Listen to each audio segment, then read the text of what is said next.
What is up, my friends? My track with the Funk Hunters and Flowdan called Empire comes out tomorrow, and I thought I would do a little quick run through of the track, maybe just show you what goes into the tunes that we're making right now, and I hope you find something useful.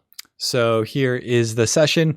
Now, Nick from the Funk Hunters and I collabed over this over a long time. It started, Nick was doing a residency at Studio Bell here in Calgary. That was like last year sometime, almost a year ago today, I would say. It was pretty close. What that meant was Nick got access to like these insane studios here in Calgary at Studio Bell. They have one of the largest and most comprehensive synthesizer collections in the entire world. It's literally like a priceless collection. So Nick and I got to go in there and record a whole bunch of synths and stuff. And that's actually, I can't remember what synths they came from. I think an original Imposker was the, let me just make sure I'm recording. Yeah, sweet. I'm recording. An original Imposker was kind of where the main bass sound started from. And which is the one that you hear on the drop. And yeah, I mean, you can listen to this song anywhere right now, but because we're hot like fire in any season, still around like because we're hot like fire. Generations caught up, things will slip. So this first sound. So this session that I'm going to show you guys is the last session that I did before I sent it back to Nick, who kind of did like the last little tweaks and he changed some things and then he did the final mix and master. So I have the final mix, which is out and released right now. We can kind of go back and listen to it and go back and forth and listen to some of the changes. It's not hugely different, but Nick did a really nice job on the mix and master and just got everything a little bit tighter. And he did some cool changes on the last drop that I sent him, which is great. It was a really fun collab.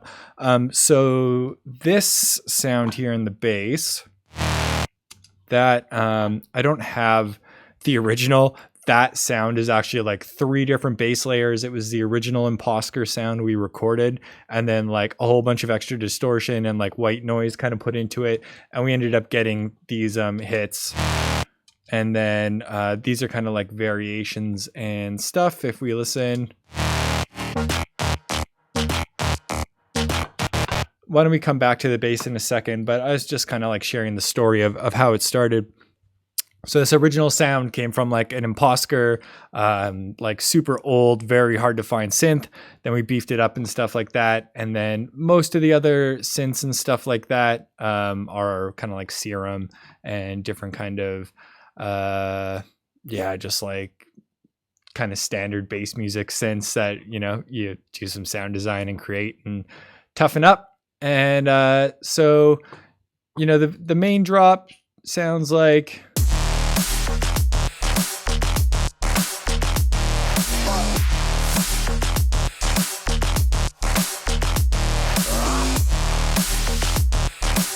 And then we get into like the second part, which we get to introduce that like tougher, really distorty synth. So I don't want this tutorial really to take too long. And if there's specific things in the video that you guys would like me to cover, this is going out to the Patreon crew first. You know, I'm always happy to elaborate on different things. I find these tutorials and things like that can just go on for hours and we all have a limited time. So I'm just going to whip through it, show you what the song's made out of, and you guys can feel free to drop comments if you want to learn about anything specific. So up here at the top, just check it out. External out 1, 2 lets this master go out through another output that's not my master chain down here. So when I solo this, it's not going through all the stuff if I unsolo it. So that's like my actual mix. And then this,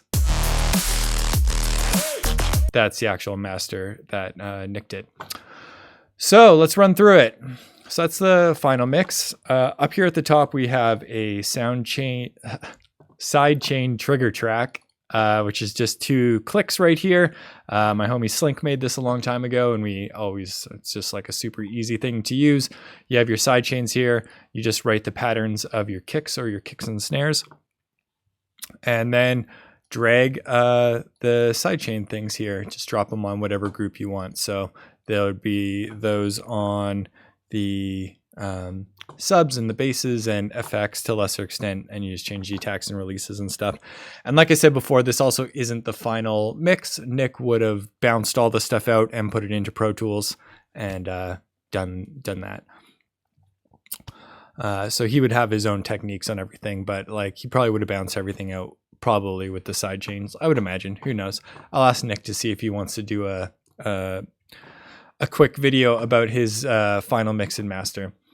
So sidechain trigger does a bunch of side chaining, surprise, surprise. And then, so let's just like listen to the drums. At the start here of the track, there's just like it's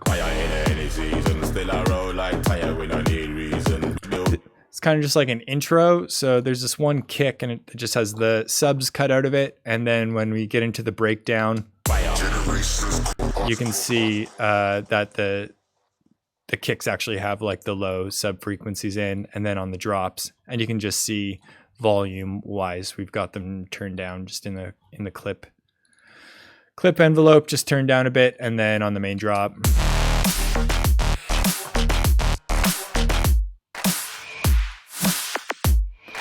So I originally made this kick in kick 2 with some camel fat distortion on it, and I think I grabbed some other kind of like organic sample and put it on top. It's really distorted, but I know Nick actually worked a lot on this kick in the final mix.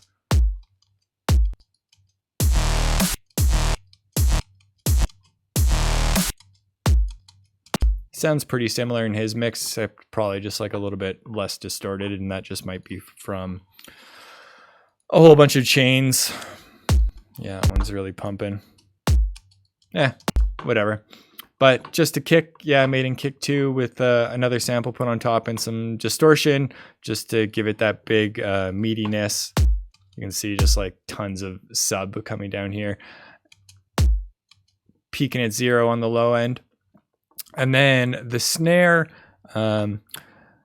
just got a drum bus, a camel crusher, just kind of smashing everything together, made up of a couple samples. I think in the end we ended up getting rid of this one. It's just a little, so I have no idea where this crying by the river snare came from, but we have that. It's just one of the samples in my library, DE, from some sample library. And then more, there's just like so much white noise and and variations on this snare. So if we just listen to a few.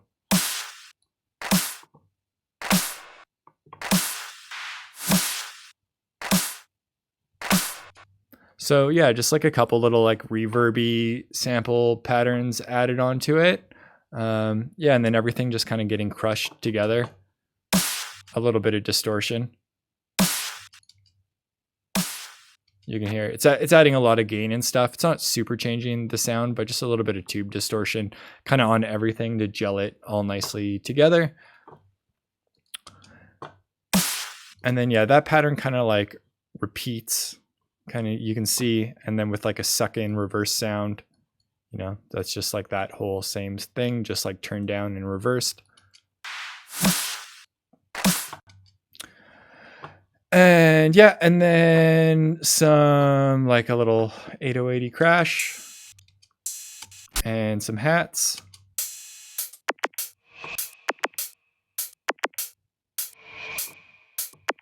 And then on the second part of the drums,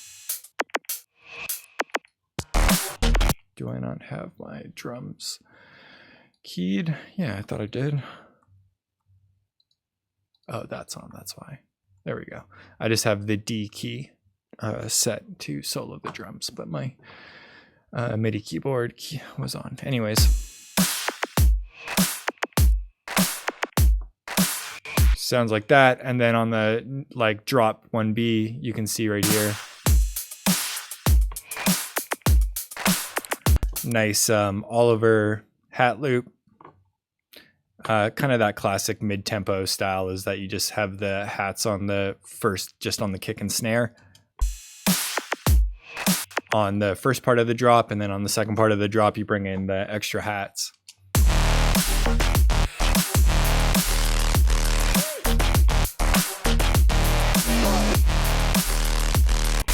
Yeah, that's pretty much it.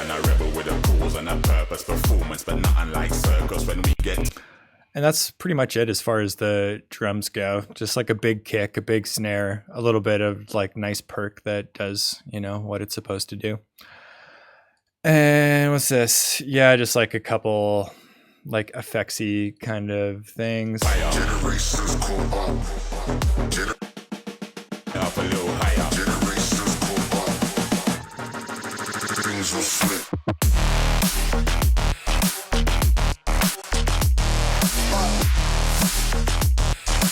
Yeah, Nick definitely got rid of a bunch of mud kind of in the basses.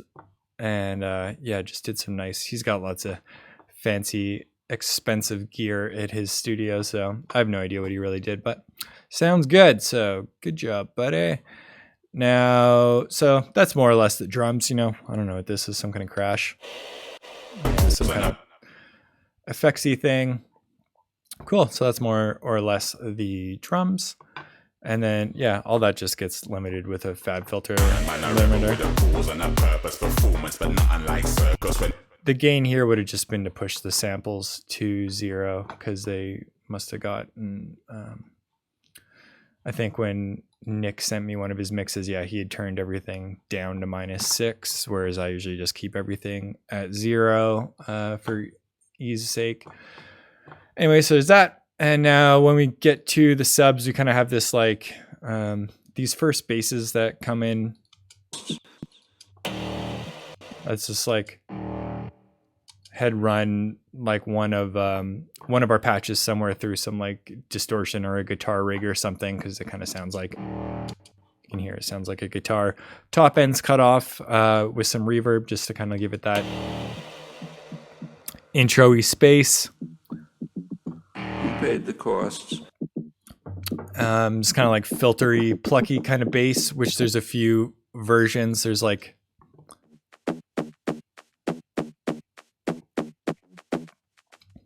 that. So they're kind of playing off. One's got the delays going on it. It's just a plucky serum patch, really. It's pretty simple. And this is like the same patch, probably just with like a bit of a change in the oscillators being up an octave and maybe a different waveform or something like that, and obviously a higher octave. And it doesn't have that like ping-pongy delay stuff. That delay's turned off.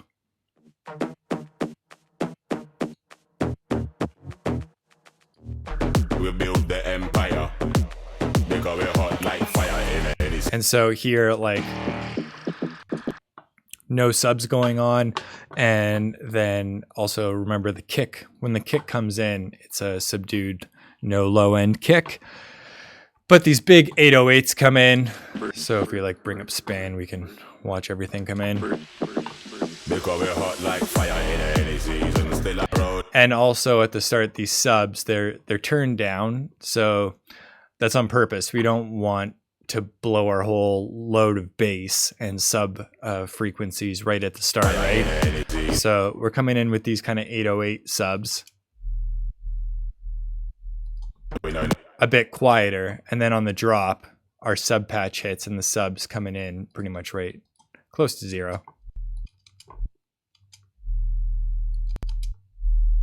Yeah, up to 0. However Nick mixed it in the end would be.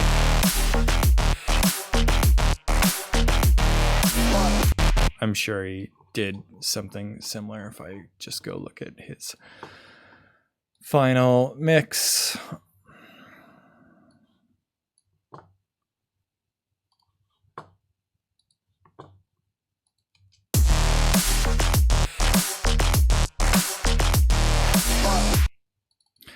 I don't think he pushed the sub quite as hard as I did in my initial one.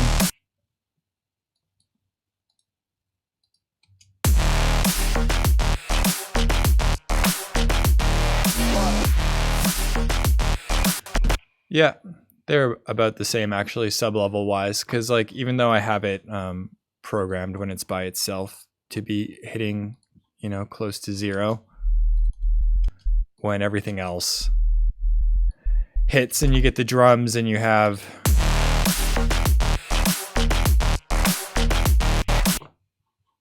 pulls the gain down a bit, but it's pretty close. Usually once you're subbing that like -3 to 0 range on the spectrum, when you have you know, your span setting set like this, and this isn't the default, this is different settings on span. Okay, so yeah, you know, that's basically it. We have kind of like the intro with these intro 8080 things, these kind of intro synths, and then we get to the build up, we get to the drop, and you know, our drop basses.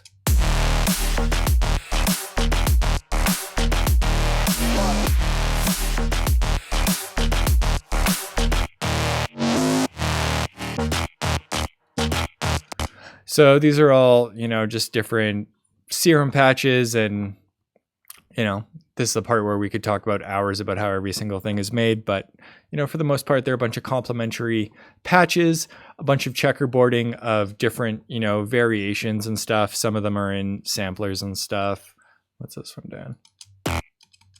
Like this one is in a sampler, would have been one of these other patches, but I put that in there just for some pitch envelope to give it some nice attack. And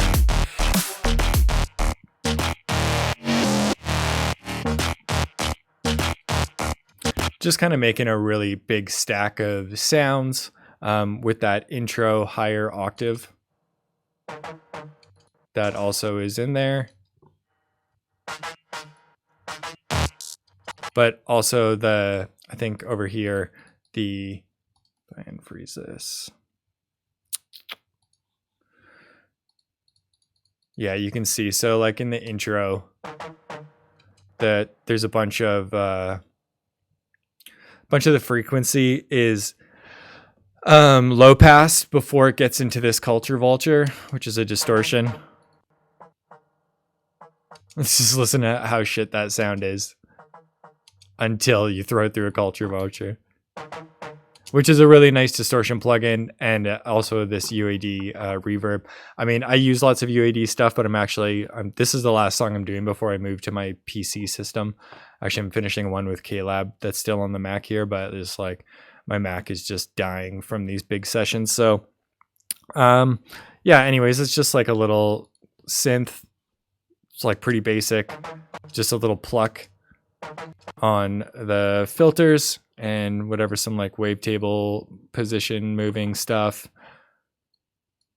But like the real magic of the sounds is like, you know, there's a phase mistress here.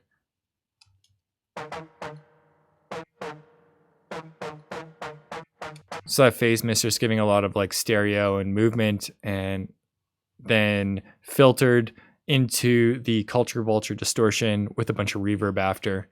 You know, if we turn off, this doesn't need to be here. But if I turn off the,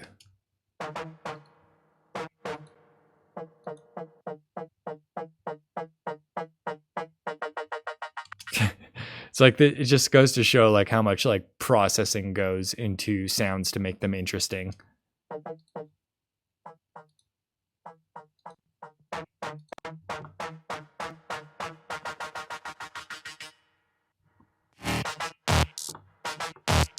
And then that's just one piece of the sound that kind of makes up the actual bass sounds.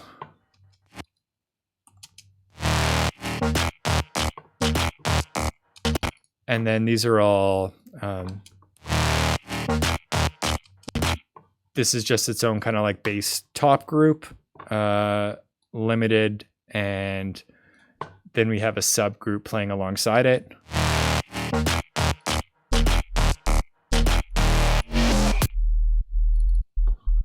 And all this sub is just a sine wave, just pretty standard, nothing else going on, not even any FM or anything, and then just low pass to make sure no frequencies go up there. And all this sub is doing is playing the fundamental and all the same notes that the top bass is playing.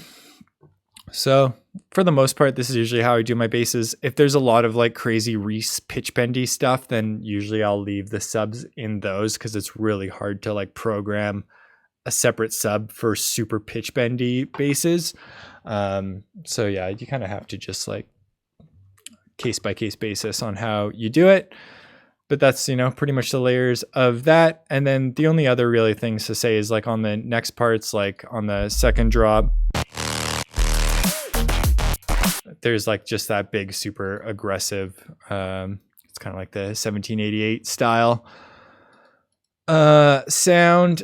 And I'm trying to remember the guy's name. I watched a tutorial on how to make this one. His name is 1788 bass. What's his name? Let's synthesize is his name. He does some good tutorials, so I'll buy a pack of I'll you know, support him and buy a class of his every now and then because he makes lots of great sounds. So that's where this one came from. Because credit where credit is due, I always say. So just a waveform. Yeah, I know a bunch of noise and stuff, and then let's see how it.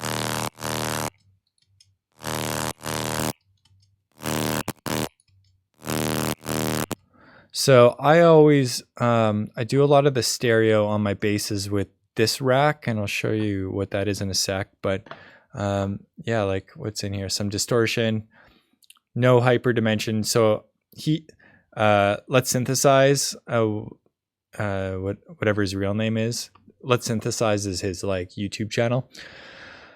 Lots of people do their stereo with the hyper dimension, but I find it really messy. So I'll usually do this MSCD kind of rack thing I'll show you in a second. But yeah, all this is just like this dull toy oscillator, some white noise, and then a peak.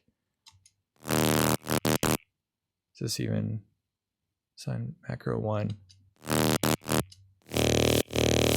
Yeah, I don't even think I really used this macro. I built this patch like kind of following his instructions and ideas, and then like kind of modified it a bit for mine. But that's you know, it's big noisy patch, and then same thing, kind of the processing.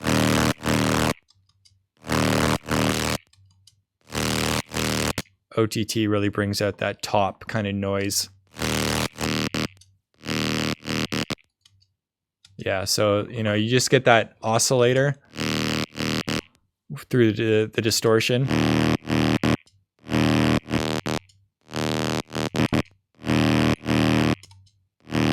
And you can do the distortion lots of different ways, and that's how you get like the variables and changes and different kind of things. But then when you layer the noise on top of it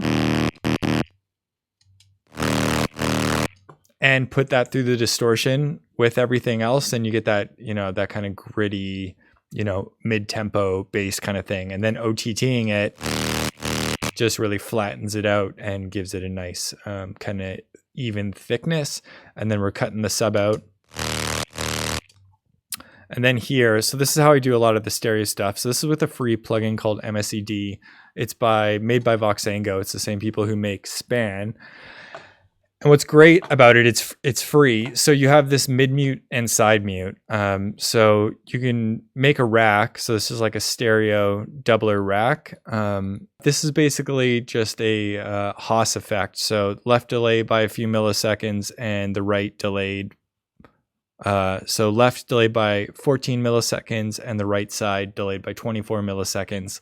And then combined with the mid signal, which isn't delayed at all. So basically we have a center and then a sides that are both differently timed.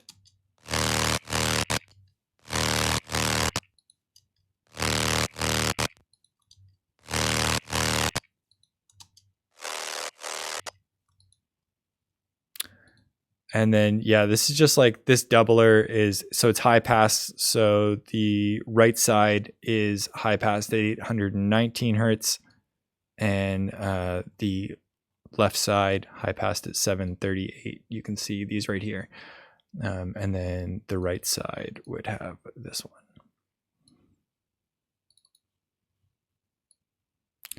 Just like that. So that's like we're only stereo widening basically the higher frequencies. You're not, and that's like kind of the rule anyways. You wouldn't want like low mids and bass things being delayed. This stereo effects we're just putting into the high frequencies.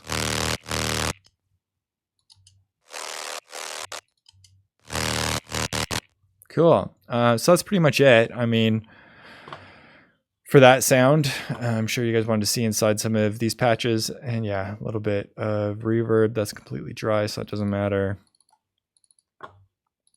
Cool. So that's pretty much that one. I'm just going to back up. And there we go.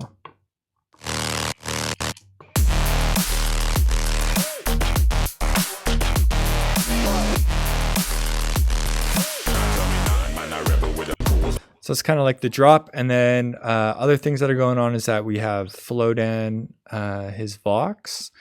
So when he sent us the vocals, I kind of bounce these down. He sent us some doubles and stuff. These are the doubles.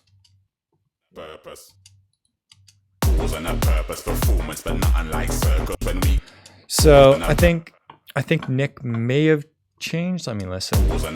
Performance, but nothing like circus. When we get to work, that's the day they're gonna run. Gun shop a bun, a skin, a slap scales of a serpent. The guys curtains. Anywhere we see them inside, outside, in corners or middle. Yeah, there's a bit more presence in Nick, so I'm sure he's put some sort of other plugins and tweaked it a little bit. But for the main vocal, just use the doubler again, which is kind of like the same thing what Scope was just doing in that plugin that I used on that bass patch. It's just a doubler.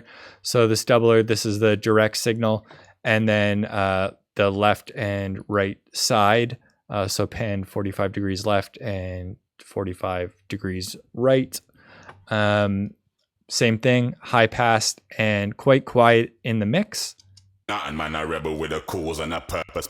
So just giving some stereo, and then also going into a delay. So these are quite quiet, just giving the main vocal some stereo. And then his doubles come in. That is, you guys that are on my Patreon, you'll see that robot vocal trick that I do, yes, in Molecular. So that's just using the vocoder in Molecular. I just have it set up default because I love doing this and just running vocals through it. And you can choose the pitch, and it just works super good. So I do same with like Rudebot and stuff, all the vocals in that.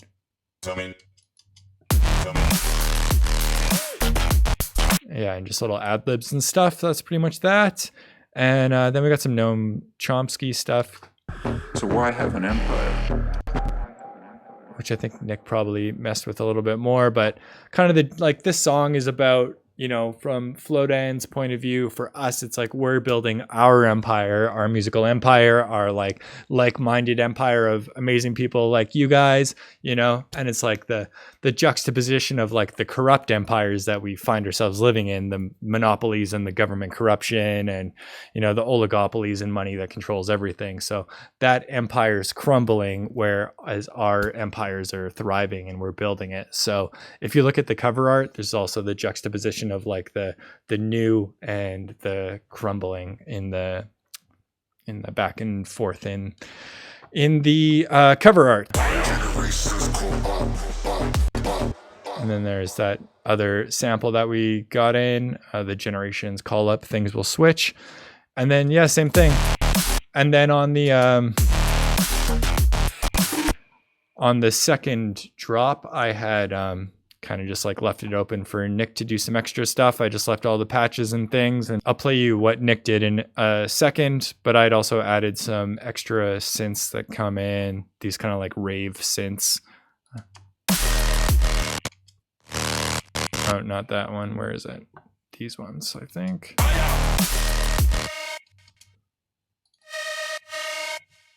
That's the original bass patch, I think, just like pitched up, and I would have gone in and just like messed up some stuff and whatever, done something. That's a good thing to do, is like kind of take the patches you originally had in parts and like change them, pitch them up, whatever, use a different oscillator or a different waveform, because they're going to sound cohesive when you have them all running through the same kind of like plugins and stuff. And, you know, it's just a good way of like adding variations. So then all these,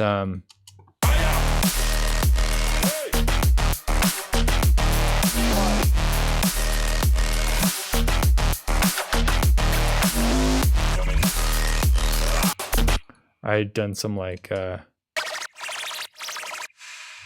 just some kind of wild shit on the LFOs and things. I can't even remember what I did to make that sound.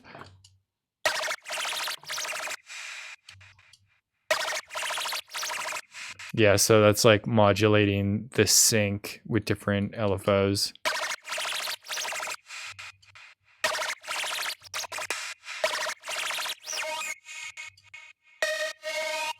Yeah, so kind of at the start, you hear this, like on this part. So then this is the same patch, except I'm just modulating the sync amount with another LFO. Where am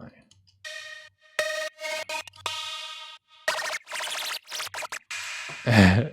Which gets a pretty wild effect. I think probably also pitching it up, it sounds like. Yeah, so this would have just been the experimental part, which is always a lot of fun, making those kind of sounds. Let's turn these off.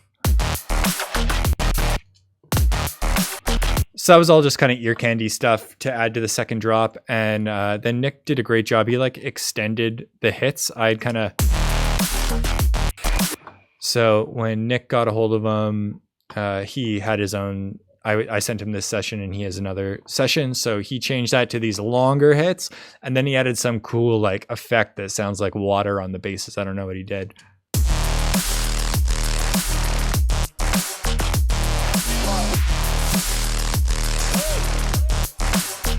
Yeah, so he edited it so that the super aggro kind of 1788 style comes in right after the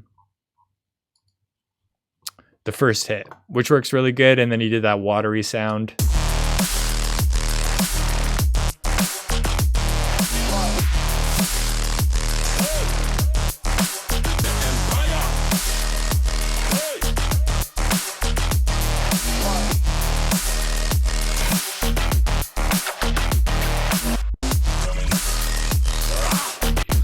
And then it's pretty much standard of all the other synth stuff that I had done. Yeah, it was great. It was a great amalgamation of styles and fun and sounds and things like that. And you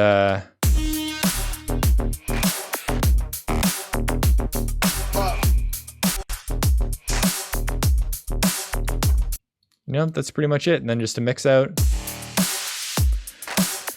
Not really too many other things. I mean, those are all the bass patches, the subs, the drums, and the Vox processing, you know, just different reverbs and stereo stuff. There's a little UAD tape delay on one of the channels. And then, oh yeah, there's like this eagle thing. Hammer and chisel cover hot like fire, flying high like an eagle, legal. That actually, oh good, it's still there. I thought I rendered it. So this is an actual eagle sound. With this, with a big reverb on it. But this is, I frequency shifted it to just mess with the pitch. Hot like fire, flying high like an eagle, legal. Hot like fire, flying high like an eagle, legal. So why have an empire? I like it. And then, you know, aside from that, there would be, yeah, there'd be like some effect stuff here, you know, just like white noise and sweep kind of classic stuff. I mean, there's nothing too crazy really to explain there. And what are these? Some glitch sounds. Yeah, this like kind of white noise, dirty sounds, which are really subtle, but they add a nice dimension to the drop. And my friends, for the most part, that is it. I think that's probably enough explaining. Like I said, you can always ask if you'd like some more clarification on anything. And thank you to my patrons who help make these videos possible. Your support helps us make music and release it and do what we love and hire amazing vocalists like Flowdan, who's an absolute grime legend. And I've been a big fan of his for a long time. So it's a total honor to make a track with him. And this is actually the first tune that ever officially came out that Funk Hunters with Nick and I have done. We like a long time ago started to work on something, and then just we got busy touring the world and doing stuff, but it was great that we finally got together and made this. So that's Empire. It's out now everywhere, and I hope you guys enjoy, and I hope you enjoyed the walkthrough. Have an awesome day. Big ups.